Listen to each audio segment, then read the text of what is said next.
We log off, sink into the couch, and exhale.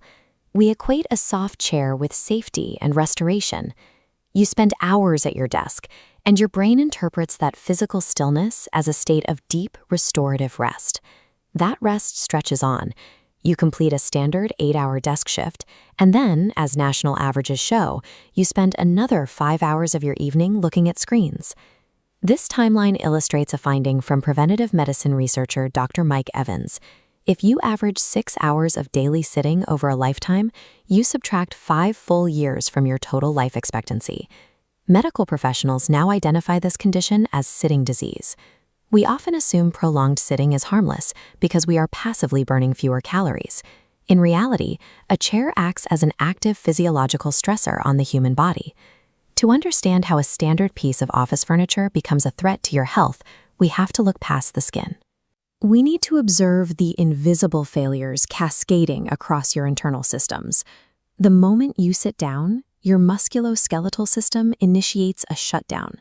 The massive muscle groups in your legs and glutes are turned completely off. Without active stabilization from your lower body, intense mechanical pressure shifts upward, concentrating directly onto your lower lumbar spine. At the same time, your hip flexors are trapped in a continuously shortened position, triggering chronic tightness. The consequences spread to your circulatory system. You lose the natural pumping action of your leg muscles, causing systemic blood flow to slow to a crawl. Blood begins to pool in your lower extremities. As the flow decelerates, the delivery of oxygen across your entire body drops. This sluggish circulation carries serious long-term cardiovascular risks. Studies tracking active commuting over sedentary behavior show that this inactivity increases your probability of developing hypertension. Sitting breaks down your structural foundation and compromises your primary fuel delivery system. Your body is now primed for a deeper metabolic failure. Because your large muscles are completely dormant, they stop demanding energy from the bloodstream. This lack of muscular energy demand traps your body in a carbohydrate-burning state, leading to a condition known as metabolic inflexibility. This graph shows the systemic cost of that inflexibility. The active body maintains a stable, gently undulating blue line. The sedentary body experiences erratic blood sugar spikes, the red line, followed by severe energy crashes, paving a biological pathway to insulin resistance. While your physical body remains motionless, your mind endures intense cognitive demands from emails, meetings, and deadlines. Without physical movement to provide a biological signal to downshift, your nervous system remains locked in a state of constant, unreleased activation. It fires rapid electrical pulses without any dissipation or relief. When the body is metabolically stalled and the nervous system is chronically activated, we lose our baseline of emotional bandwidth.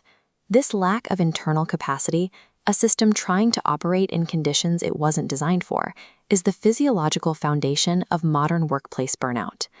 The physiological damage of sitting is completely reversible. You do not need to counteract it with an exhausting, continuous 1-hour session at the gym. The intervention is a micro-movement snack. These are intentional, highly concentrated bursts of physical activity sprinkled throughout the day, lasting anywhere from 30 seconds to 5 minutes. The barrier to entry is extremely low. You can perform 10 to 20 sit-to-stands right from your desk chair, do 60 seconds of brisk stair climbing, or execute a few countertop push-ups. The biological mechanics of these bursts are immediate. They re-engage the dormant glute muscles, spike the heart rate, and force sluggish blood through the vessels, while glucose is rapidly absorbed into newly active muscles. Movement physically clears that excess glucose from the bloodstream, smoothing out the erratic spikes.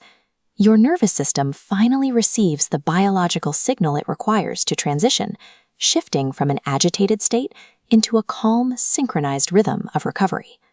Movement works best as a frequent interruption to the workday. It changes our physiology from the inside out, leading back to Dr. Mike Evans' ultimate question: can you limit your sitting and sleeping to just 23.5 hours a day?